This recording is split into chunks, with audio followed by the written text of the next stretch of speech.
Welcome to Metal Wani. This is Vitek here with Andy Thomas of Black Ground Initiate. How are you doing, brother? Pretty good. How about you, man? I'm doing really good. You guys must be really happy with the positive response to your album. Definitely. It's pretty overwhelming. We weren't really expecting it, especially because we just kind of put out the EP without any expectations at all. Mm-hmm. And all of a sudden, we're doing all this awesome stuff. Right.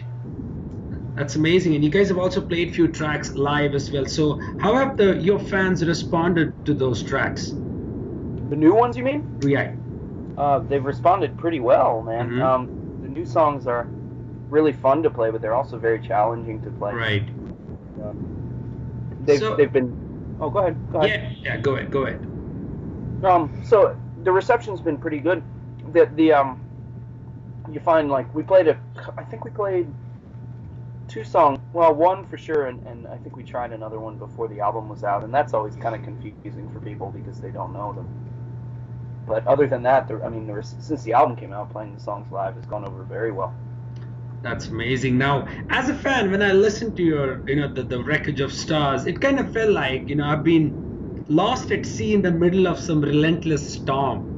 I mean, it kind of destroys you with those ferocious riffs, and then you have that amazing double bass as well.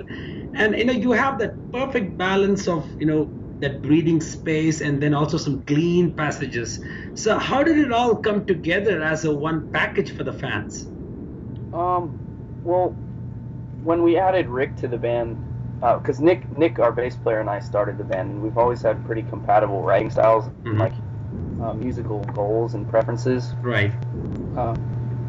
So the contrast and the dynamics and stuff is something that we always wanted, mm-hmm. and kind of just set out to achieve. So that was never really difficult because that was always the intention. Mm-hmm. But when we added Rick, it was very much the same thing because Rick and I have been playing guitar together since like 2005. Mm-hmm. So I mean, he has the same musical preferences as well. So it really isn't like, and we're all 3 of us are pretty much always writing, and we always have ideas. So it wasn't really that hard to come up with. To write the album, it didn't take us very long, and we're all very open-minded as far as composition. So it's not like we write something and that's to this or that's to that. I mean, we always just try to help each other. Right. The writing process is pretty streamlined for us, and then when you have a drummer like Jesse, mm-hmm. you can pretty much give him anything and he knows what to do with it. Right. And the same goes for James, our vocalist. He is very, very, how should I say, he's very versatile, and he's very comfortable in the studio. So when mm-hmm. you present him with an idea that he hasn't heard before, he catches it pretty quick. So I mean, I'm very fortunate to be in the band I am, and I'm very proud of the guys that are in the band. They're all very, very good players. Awesome. I feel a lot of times like I'm the musical weak link of the band, and that's a good place to be because it forces me to always be on my toes, That's not the case, because when I listen to your voice, I actually even mentioned it in the review that the clean vocals that you give on this song reminded me of ICS Vortex, the way he used to sing in Dimmu Borgir. So that's sort of an angelic voice. It comes out of such an epic beard. So it makes an amazing combination. Well, thank you, man. Vortex is actually a really, really big influence on me. Although I don't feel I can sing as well as he can yet. It's something the clean vocals for me are something that I haven't been doing very long. I really only started doing them for this band, and I'm working on them constantly. And you find, in a live situation, it's sometimes very difficult when you can't hear yourself at all, because when you're starting out like we are, you don't necessarily have the ability to afford a sound man and all the equipment that you want and whatever, but you learn to make do. Although on this next Napalm Death tour, we are taking a sound guy with us, so I'm pretty excited for that. Awesome. And even your vocals, it's that mesmerizing effect, especially when they're sung over the most brutal riffs you have ever heard. Right. Thank you, man. Thank you. Makes it sound even more interesting. Now, for you as a band, I mean, you guys have covered a lot, we did wide range of styles throughout the album, and that effortless transitions between brutal and clean, the segments are done flawlessly. Was it difficult, meddling such multiple style together, or was it more like a natural process? It's very natural because, like I said before, we one of the main things that we want in our music always is that the dynamic and the exploratory type things, and we hope to always be able to expand on that. So no, it's not really that difficult at all. I mean, the stuff's difficult to play. That's what's difficult, but the actual writing of it isn't at all. Yeah. Sounds great. Now, that was the first time when I came across Black County Shit was when I heard the song of the Crippled Bull. Now, that was a concept album of sorts. So, just take me through how it was, written and recorded. I mean, how did he come up with the concept? The song of the Crippled Bull? Yep. That Nick and I basically decided that we were going to make an EP that was like exactly what we wanted, because we've a bunch of bands. And it's really difficult to play music that other people, not that other people wrote, but that other people wrote that you can't stand behind. Right. Or don't want to stand behind. So we decided to make something that was exactly what we wanted it to be, which is what the EP was. And we decided that we wanted to try to make like a really long, well, not long, but a very epic piece. Yeah, like one piece of music. So we wrote the EP that way, or with that intention. And basically, I wrote the first part of it, the intro and the outro, and I knew that they would kind of bookend the whole thing. Right. And everything else sort of we filled in between.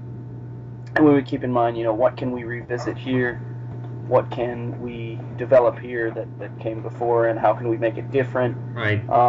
And if you listen, there's a lot of that on there, particularly in the first and last songs, although Mountaintop has some things from Stench of the Iron Age in it. And yeah, so I mean, that came together. Again, we have the same goals as writers, really, so it's not, we don't fight, like, we fight about other things, but we never really fight about the composition of music. Okay, that's nice. Just we're just happy to be doing it, and we have fun with each other writing music. That's really amazing. Now, with a band with so many styles, it's very difficult for a fan to figure out what are your influences. I mean, but when I listen to them, I kind of hear there's a lot of Behemoth style riffs in your songs. So for you guys as musicians, what were your primary influences when you guys started out? Well, it's funny that you should mention Behemoth, because we all love Behemoth for sure, and we toured with them on our first major tour, which was completely insane to be told that you just put out an EP and now you're going to tour with Behemoth. Like, right. That's great. But our influences, if you ask each one of us, they'd be very different, and that's what's cool. But the thing that ties us together is that we all started out, loving like death thrash and black metal. That's our common tie. Although now, I mean, our bass player plays in a math rock band as well, just on the side. I mean, they just release albums. Our vocalist very much loves, like, I mean, he loves really raw black metal. Okay. Rick, our guitar player, he's very much like a thrash dude, which is where a lot of the like thrashier stuff on the new album, that came from him, like a lot of the Human Lie Manifest type stuff, or To the Eye That Leads You, like that's him. Nick, our bass player, and I really love, we love Sigur Rós from Iceland. I don't know how you pronounce it. Yeah, Sigur Rós, that's true. They're huge influences on us. I really love like Iron and Wine, but I also love old jazz fusion, King Crimson, Mahavishnu Orchestra. There's so much, it's like Jesse, our drummer, he loves hip hop. That's amazing. It's really cool to see how you guys have different, tastes in music, and then you all work on a material together, which actually reflects, those styles somewhere, in the middle of a song. Yeah, well, it's like Thelonious Monk said, like, there's Right. good music. There's two kinds of music, good and bad. True, I completely agree with that. Now, I feel that the metal community has embraced you with open arms, and you quickly shifted from playing the small clubs to the to getting signed and recording an album, and now that you're touring as well. So when I talk about your worldwide trip, for you as a musician, how has it been so far? To be honest with you, I get asked similar questions a lot, and it's a good question. But I think for me, like, I haven't, because of the chaotic nature of the past year and this year as well, which I'm very thankful for. I haven't had time to really reflect on it. Okay. But I think when I do, I'll probably be outside myself. I probably won't, like, because, I mean, for example, we're going to be in Guitar World magazine next month. Now, I've been reading Guitar World magazine since like 1999 religiously every month. Right. So if you would have told me then, that I would get the opportunity, I would have told you that you're full of shit. Right. And it's just things like that, or that I would tour with Behemoth, or that I would tour with the Faceless, or Napalm Death, or Voivod, anything like that.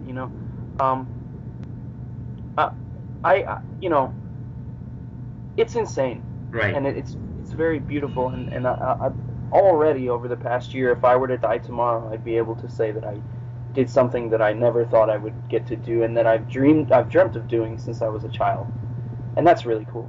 Absolutely, it is. Now, that's not all. You guys have faced troubles as well, especially when it comes to Van, and then you guys have also reached out to your fans as well. So that seems to be more like a one-to-one communication between the band and the fans, and that I really appreciate. When you guys you particularly do that. So speaking of fans, you guys did an impromptu show in a shed, I think, which was put together by your fans. So yes. How did it feel to play in such a lo-fi settings? It was awesome, man, because like we literally, it was like 3 or 4 hours notice. We had an off day near Albany, New York, and we posted on Facebook. Would anybody be interested in us playing like a house show? Because there was nothing to do. We were just gonna sit. I mean, when you have days off, I don't like days off on tour because you just sit around and drink. Right. And I'd rather be playing. So we said, well, why don't we give it a shot and just see? I mean, the worst that'll happen is we'll be where we are anyway. Right. So,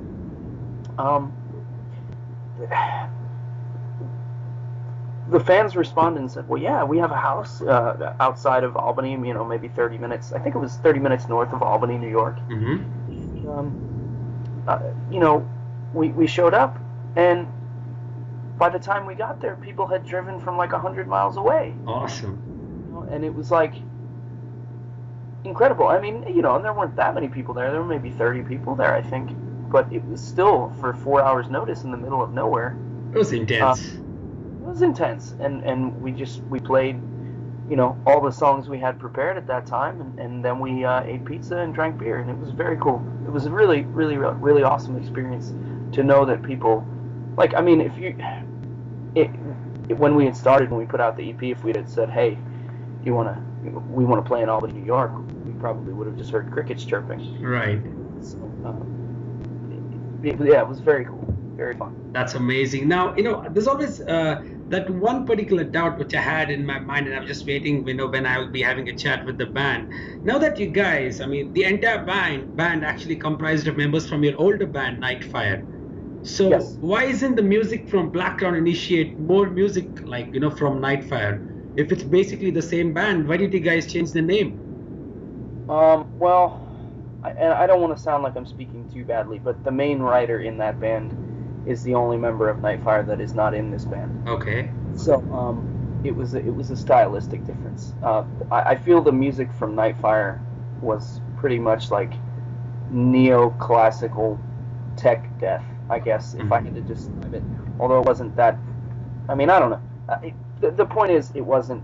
I didn't feel the music was emotional or dynamic, which are the two criteria for the music that I make.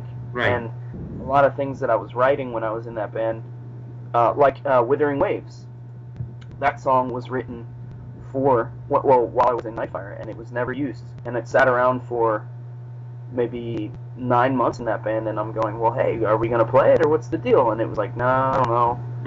And then that's, when I sort of said, I think it's best that I move on. And Nick went with me. And then they replaced me with Rick. And Rick actually wrote this Human Lie Manifest while he was in Fire. And that was never used. And, so I said to him, hey, man, why don't you come play with us, and we'll write whatever we want. Right. And that's how that came together. So that explains the main difference. Oh, that's really cool. It has to do with, just different preferences. And it was, it's time, you reach a point where it's like, okay, I'm going to start my own band. Right. Because I have these needs that are not being met. And, it was sort of, I sat down with the main songwriter in that band, and I said, hey, this is your band, man. It's not mine, and it's not where I want to be. So, best of luck. Right. Really glad to hear that. Now, there are very, very few bands in the heavy metal scene right now that actually try to do something different, like Black Crown Initiate. So, if you had to advise those guys, what best you can do to survive, what would that be? Oh man, well, the first thing to survive, you're asking, is basically, I think if you want longevity, as far as like some semblance of emotional stability, even though what we're doing doesn't really lend itself too well to emotional stability with the touring and with the crazy lifestyle that it is. The first thing you can do is make sure that you're playing the music that is exactly what you want to play. Okay. If you stand behind it 100%, or if you're doing it for money, then that's a different story. I know a lot of bands that are out there that are saying, hey, we don't necessarily back this music that we're playing, but it rakes in money. That's cool. That's fine. That's your thing. But I think if you're looking to do it in the long term and be happy, it has to be exactly what you want. And that's what we've done here. The other things that you should keep in mind is that there will probably never be money. Right. So if you're doing it for money and you're playing music that is different, you might run into some trouble. If you aren't doing it for the love of simply playing, and looking at everything else as a bonus, then you might need to shift your perspective a little bit. The other thing that we're finding is, when you live in a van with 5 other dudes or 4 other dudes for however long, you all really find out quickly what you all do to bother each other. Right. You have to kind of, it's like a relationship with a woman. You have to constantly stay on top of like each other's needs and each other's like what you can do to make the situation better. Right.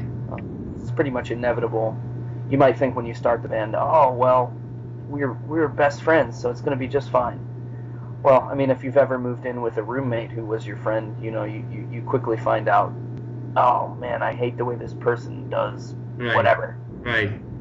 And they feel the same about you. So you have to constantly work through that, and you have to communicate before things get to the point where you're just screaming at each other because you're so angry because you let it go for so long.